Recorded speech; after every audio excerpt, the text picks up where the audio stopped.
Hello friends, कैसे हैं आप सब। होप आप सब ठीक होंगे और मेरे चैनल को सब्सक्राइब कर लिया होगा, मेरी वीडियोस को लाइक एंड शेयर कर रहे होंगे। स्टूडेंट्स, हमने यूजीसी नेट की एक सीरीज शुरू की थी जिसमें हम जो पेपर सेकंड है उसका जो यूनिट 10 है उसको कर रहे थे, जिसमें हमने गवर्नेंस का टॉपिक किया था। आज हम बच्चे क्या कर रहे हैं, good governance. Good governance means क्या होता है, एक अच्छा शासन यानी कि सुशासन। इसे हिंदी में क्या बोलते हैं बच्चे, सुशासन बोलते हैं इसको। ठीक है, तो जो गवर्नेंस है उसके बारे में हमने डिस्कस कर लिया था। जो गुड गवर्नेंस है वो क्या होता है बच्चे। Good governance is the process of managing public resources and conducting public affairs in a way that is transparent, accountable and fair. It also ensures that human rights are respected and that the rule of law is upheld. It means ये क्या कह रहा है कि जो हमारे सुशासन है वो सार्वजनिक संस्थाओं के प्रबंधन और सार्वजनिक मामलों को पारदर्शी, जवाबदेह और निष्पक्ष तरीके से बताता है कि यह प्रक्रिया कैसी होती है, और ये भी सुनिश्चित करता है कि हमारे जो ह्यूमन राइट्स है और रूल ऑफ लॉ है यानी कानून का शासन है उसका किसी भी तरीके से हनन ना हो। तो सुशासन में क्या होता है बच्चे, इसमें एक तो ट्रांसपेरेंसी होती है, पारदर्शिता होती है। ठीक है, दूसरी बात क्या है, ये जवाबदेह होते हैं सुशासन में, राइट। तो इस तरीके से जो गवर्नेंस है अगर वो पारदर्शी होगी और अच्छा शासन होगा, और दूसरी बात क्या है, ह्यूमन के राइट्स को इंपॉर्टेंस दी जाएगी, तो वो शासन कैसा कहलाएगा, गुड गवर्नेंस उसको हम कहेंगे। देखो, अगर किसी भी काम में हम देखते हैं ना ट्रांसपेरेंसी है, तो नो डाउट वो काम क्या है, 101% वो प्योर तरीके से वो काम हुआ है। और रूल ऑफ लॉ, कानून का शासन, अगर हम उसको फॉलो करेंगे, कानून के शासन के अकॉर्डिंग कोई काम करेंगे, तो वो गुड गवर्नेंस कहलाएगा, राइट। उसके बाद बच्चे, ऑक्सफोर्ड डिक्शनरी में क्या कहा है, नगर संस्था आदि के अधिकारों, कर्तव्यों को कार्य रूप देना ही क्या है, गुड गवर्नेंस है। इट मीन जो नगर संस्था और आदि अधिकार हैं उनके हमारे अधिकार क्या है, हमारे कर्तव्य क्या है, उन सबको इंपॉर्टेंस देना, उनको कार्य रूप देना, ये क्या कहलाता है बच्चे, गुड गवर्नेंस कहलाता है। इसी के साथ ही एक हमारे हुए हैं कोफी अन्नान, आपने नाम सुना होगा बच्चे कोफी अन्नान का। वो कौन है कोफी अन्नान? कोफी अन्नान जो है हमारे संयुक्त राष्ट्र संघ के महासचिव रह चुके हैं, है ना। वो पूर्व महासचिव हैं कहाँ के बच्चे, संयुक्त राष्ट्र संघ, या आप कह सकते हो यूएनओ के, राइट। संयुक्त राष्ट्र संघ के पूर्व महासचिव।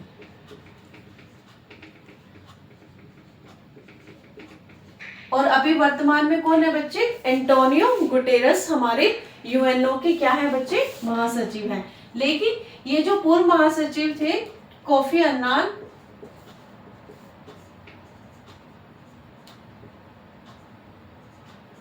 इन्होंने क्या कहा था गुड गवर्नेंस के बारे में बच्चे, इन्होंने कहा था कि जो सुशासन है उसमें ह्यूमन राइट्स और मानव अधिकारों और कानून के शासन को सर्वोपरि माना जाना चाहिए। अगर हम किसी के अधिकारों कर्तव्यों की बात कर रहे हैं तो क्या है, जो सुशासन है वो क्या है, जो गुड गवर्नेंस है वो कैसा होना चाहिए, जिसमें हम ह्यूमन राइट्स को इंपॉर्टेंस दे रहे हैं, हम रूल ऑफ लॉ को फॉलो कर रहे हैं। तो इस तरीके से जो हमारे यूएनओ के महासचिव है उन्होंने कहा था कि जो हमारी गुड गवर्नेंस है उसमें ट्रांसपेरेंसी होनी चाहिए, राइट, और उसमें और क्या होना चाहिए, अकाउंटेबिलिटी होनी चाहिए। तो इस तरीके से जो कोफी अन्नान है उन्होंने ये स्टेटमेंट दी थी, और जो हमारी ऑक्सफोर्ड डिक्शनरी में है उसमें कहा है कि मानव अधिकारों और रूल ऑफ लॉ को फॉलो करना चाहिए। तो इस तरीके से ये गुड गवर्नेंस के बारे में हम क्या डिस्कस कर रहे हैं आज, ये हमारा इंट्रोडक्शन हो गया कि किसने इसके बारे में क्या कहा है, राइट। उसके बाद बच्चे हम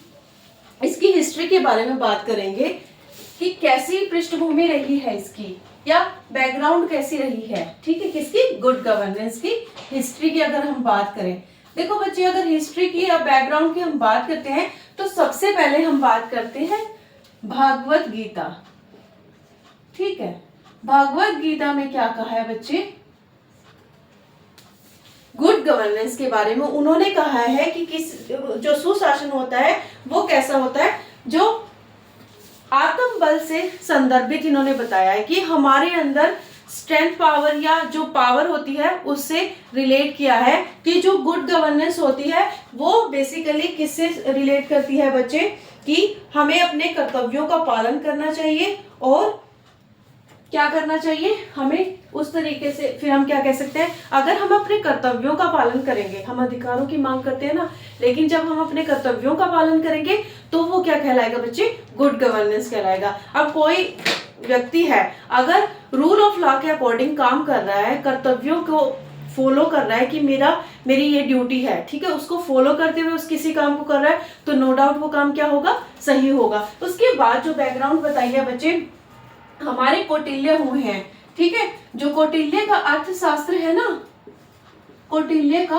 अर्थशास्त्र, अब कौटिल्य के अर्थशास्त्र में क्या कहा है कि राजा ने क्या कहा है, जो राजा के कार्य हैं वो क्या है, लोगों के अधिकारों को देखते हुए या जनता के अधिकारों को देखते हुए उसने उन कार्यों को तरीके के अनुसार, मतलब एक अच्छे तरीके के अनुसार करने के लिए कहा है। किसने बच्चे, कौटिल्य ने, राइट। कौटिल्य ने क्या बात बताई है बच्चे, कि जो राजा के कार्य है ना, राजा के कार्य क्या बताई है उसने, कि उसको क्या ध्यान देना है बच्चे, लोगों के कल्याण के बारे में सोचना है। किसके बारे में बच्चे, लोगों के कल्याण के बारे में। It means we are talking about human rights, right.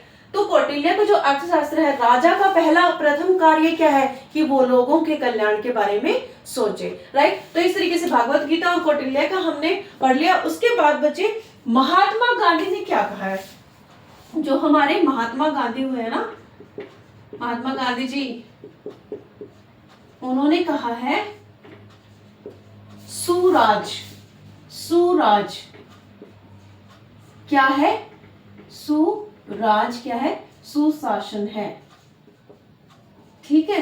तो इस तरीके से बच्चे जो महात्मा गांधी जी हैं उन्होंने सुराज को, अच्छे राज्य को, अच्छे राज्य, जिस तरीके से कहते हैं ना कि अच्छी राजनीति हो रही है या अच्छा राज्य चल रहा है, तो उसे क्या कहा है, सुशासन कहा है, उसे गुड गवर्नेंस कहा है। किससे, महात्मा गांधी जी ने। तो भागवत गीता में कहा है, कौटिल्य में महात्मा गांधी जी ने गुड गवर्नेंस के बारे में बताया है। उसके बाद क्या है बच्चे, हमारा जो भारतीय संविधान है, ठीक है, इंडियन कॉन्स्टिट्यूशन है, भारतीय संविधान, इंडियन कॉन्स्टिट्यूशन में क्या कहा है बच्चे, देखो इंडियन कॉन्स्टिट्यूशन के जो हमारे मौलिक अधिकार है, कर्तव्य है, उनको हमने भली भांति से पढ़ा है।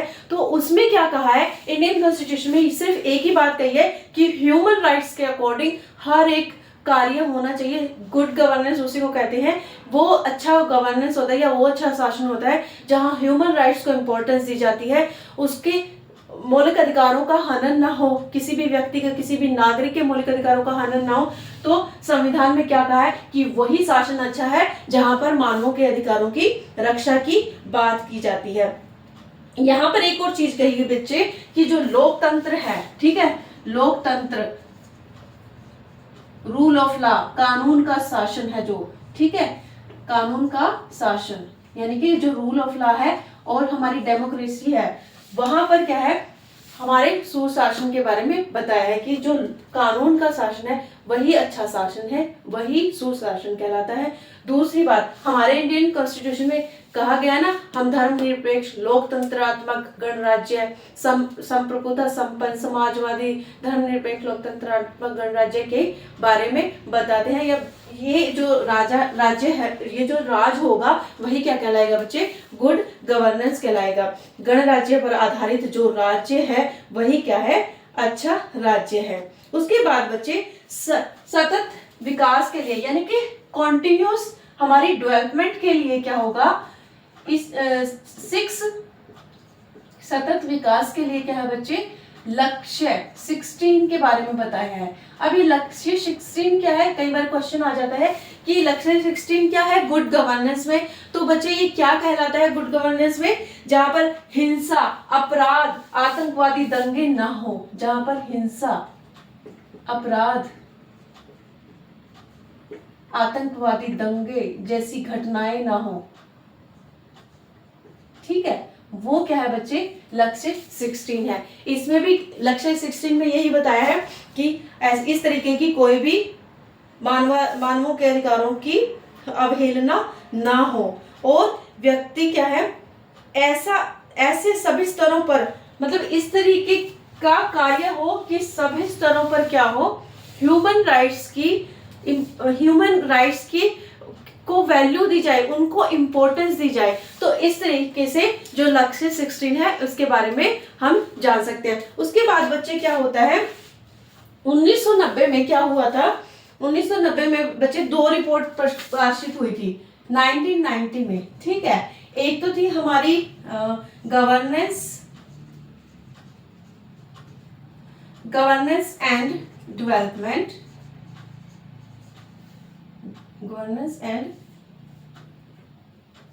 डेवलपमेंट, और दूसरी थी हमारी बच्चे सब सहारन अफ्रीका, एक तो ये थी sub Saharan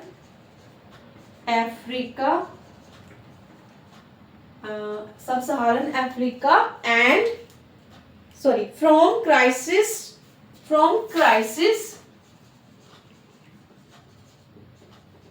to sustainable growth,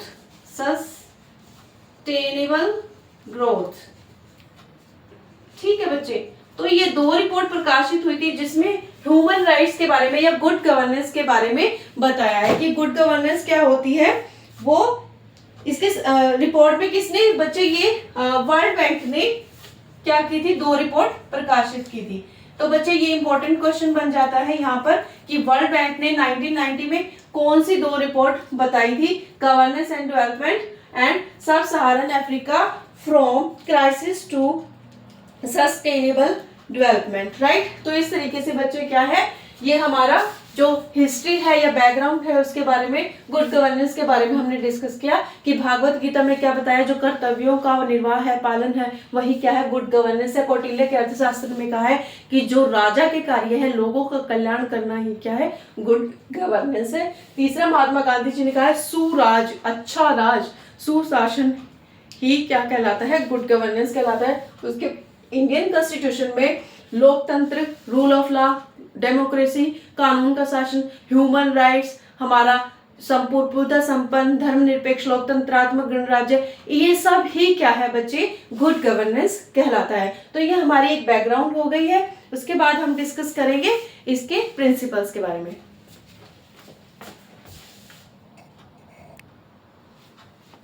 ये स्टूडेंट, आज हम गुड गवर्नेंस के जो प्रिंसिपल हैं उनके बारे में डिस्कस करेंगे।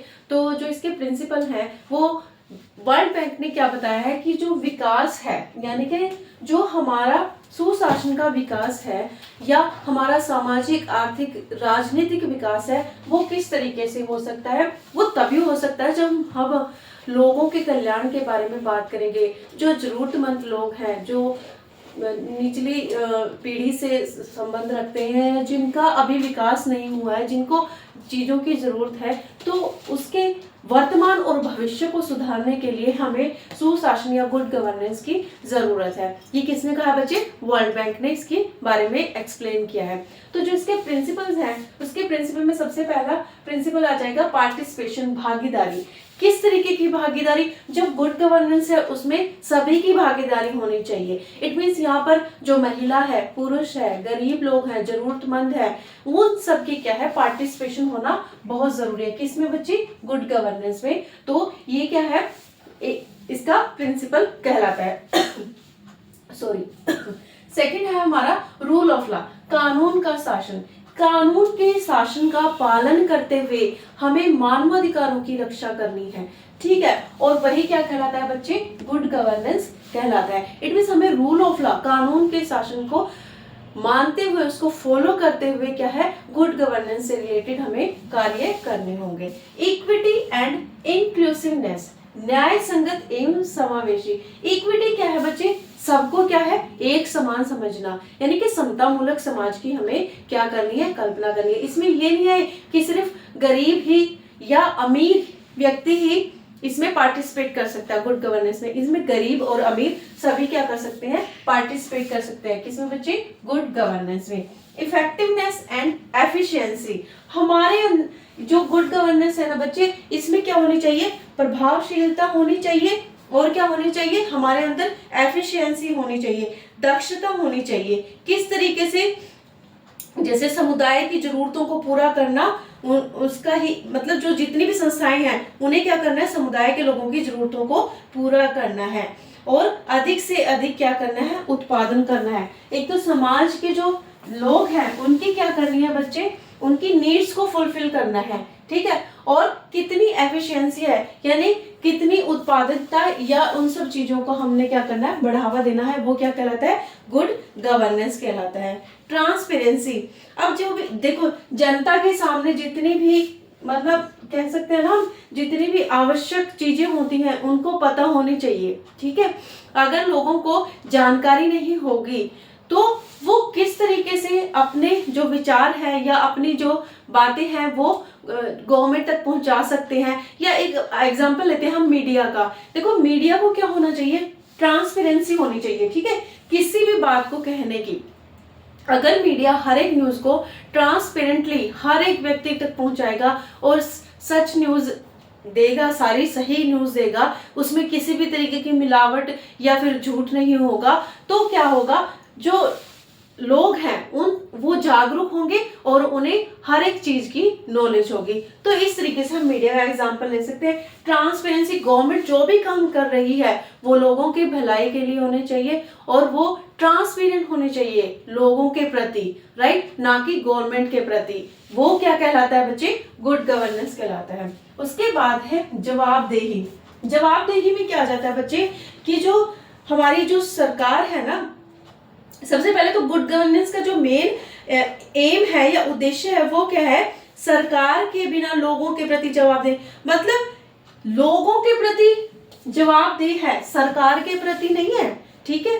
तो इस तरीके से वो शासन क्या कहलाता है, सुशासन कहलाता है। दूसरी बात क्या है, जो निजी संस्थाएं हैं या फिर सरकारी संस्थाएं हैं वो सारी क्या है, लोगों के प्रति जवाबदेह हैं, वो जवाब दे, मतलब उनसे जवाब मांगा जा सकता है, राइट। तो ये क्या कहलाता है, गुड गवर्नेंस हमारा कहलाता है। नागरिकों के अधिकारों को सही ठहराया जा सकता है। बच्चे एक और चीज बोलना चाहती हूँ, जो इसके विशेषताएं है ना और इसके कैरेक्टरिस्टिक्स है, वो सारे क्या है, इन प्रिंसिपल से ही रिलेट करते हैं कहीं ना कहीं। तो आप प्रिंसिपल या कैरेक्टरिस्टिक्स इनको एक ही मान सकते हैं। तो इस तरीके से बच्चे जो गुड गवर्नेंस है, ये टॉपिक अभी तक हम यहाँ तक ही करेंगे, आगे हम नेक्स्ट क्लास में करेंगे। Thank you so much.